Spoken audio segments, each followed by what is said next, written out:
Hey, greetings everybody. I want to go over the discussion posts. I graded a few of them prematurely, so don't fret if you have a grade. And I said you need a student reply. I misread the schedule and noticed that your replies aren't due till the 17th, so you still have time. I'm going to make it available that you can delete your posts too, because I'm seeing quite a few problems with the discussion posts. Let me re-explain what the purpose of the discussion posts are, and then I'll explain in detail what the expectations are. First, the purpose of the discussion post is to create a collective study group to help respond to all of the essay prompts, right? So you have been assigned one specific essay prompt for the discussion posts, but you're assigned all of the essays for Unit 1 as they are listed in Unit 1.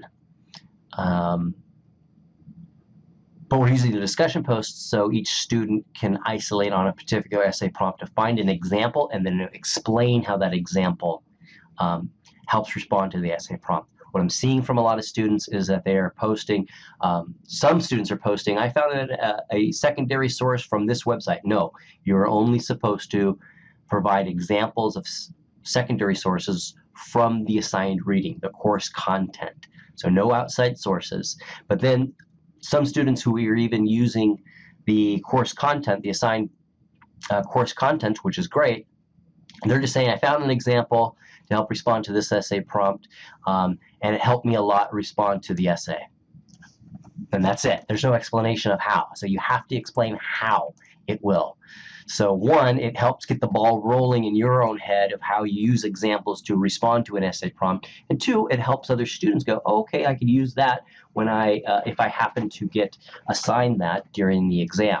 So for the exam, you want to make sure that you have a response to each essay prompt. So if one is randomly chosen, and it will be randomly chosen, you will have a response ready-made to type into the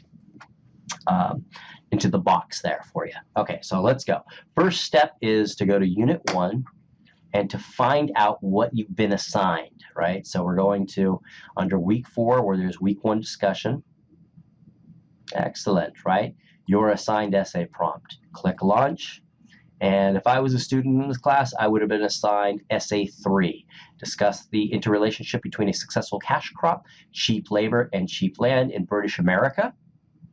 And describe how and why slavery slowly developed in the British colonies in the early United States history. Okay, so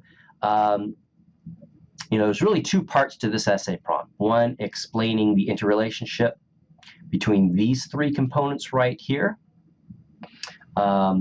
Just basically discussing the interrelationship between a successful cash crop. So we ought to identify what that is, the cheap labor and cheap land in British America. And then the other part of the essay is right here. So you don't have to respond to the entire essay. You shouldn't respond to the entire essay in your discussion post. Just find a part of the essay prompt to respond to by providing an example. And the second step is to say how that example will help respond to the essay prompt. So here we go. Much of this can be answered in Chapter 3. So let's bring up Chapter 3. Where is it? Let me push pause to locate it. Okay, there it is. So you're going to find a lot of this about halfway down in Chapter 3, Riot, Rebellion, and Revolt. Okay, and so when I'm reading along here, I see, oh, wow. So this is why it's helpful to write down the essay prompts physically so it's in your mind, right?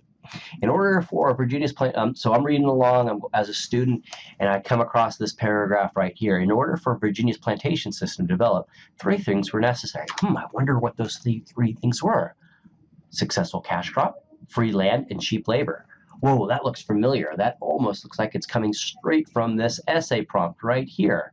Excellent. So I'm going to get out my pen and take notes on this particular essay prompt here, right? So I'm charged with providing a response for the essay to discuss the interrelationship between a successful cash crop, cheap labor, and cheap land in America. So I want to know what that is exactly, and it looks like it's going to tell me in this section right here. So the successful cash crop was tobacco. Okay, there's an example. tobacco. So what I need to do is to explain how tobacco was successful and why it was successful, right? And so it goes on to talk about in this passage how it didn't take much land to grow, it was more profitable, it was easier to ship than other cash crops like wheat, or it was easier to work with, you didn't need as much labor, right? And then it goes on to talk about cheap labor, right? There's cheap labor. Excellent. So I'm going to read that, and it goes into talk about indentured servants. So I want to explain what indentured servants were. Makes it pretty easy to be a landowner if you're getting people shipped over to you for free. That's pretty nice. It also talks about free land right here, the headright system. So that makes it pretty, makes tobacco pretty successful if you're getting free land. So what they're doing here, the colonial government is doing, is they are encouraging people to come to settle the place by bringing their family. So you'll want to go into there. So that would be a pretty easy example to provide, right, to explain how the cash crop, cheap labor, and cheap land was in British America by giving the details of why tobacco, the cheap land through the headright system, and cheap labor through indentured servants, and then later slavery developed, right? And then if you want to talk about this as well, this passage goes on to talk about slavery and how it slowly developed, and it was slow to develop. The British didn't want Africans there at first, but as the price of tobacco began to crash, right, then there was a need to figure out a different labor source slowly, right? As tensions started growing between the labor force and the plantation owners, there was a need to find an outside labor force to maybe divide and conquer this labor force and to control the labor force a little bit easier, right? And so if you're responding to this essay prompt in the exam and as you're preparing, one of the things you really want to focus on this, a lot of students for some reason skip this part right here. They skip this whole part about Nathaniel Bacon. Really look at Bacon's Rebellion. So that's a little clue about that essay prompt, right? So make sure you're doing that also for your secondary sources as well as your primary sources as well. So the secondary sources are pretty easy. Your primary sources are all located here, always at the top of the chapter. You want to go through here. It'll take you to this website, and you want to go through here and you want to find an example in here, provide an example in here of how it responds to your essay prompt, and then explain how an example from your primary sources helps respond to the essay prompt, similar to how I just did it for the secondary sources, right? So you got 2 posts to put in there, primary and secondary, right?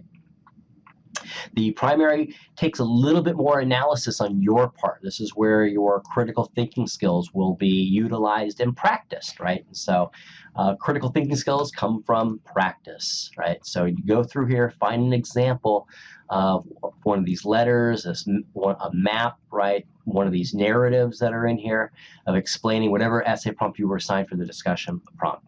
Okay, go forth and be great. Let me know if you have any questions. I'll talk with you later. Bye.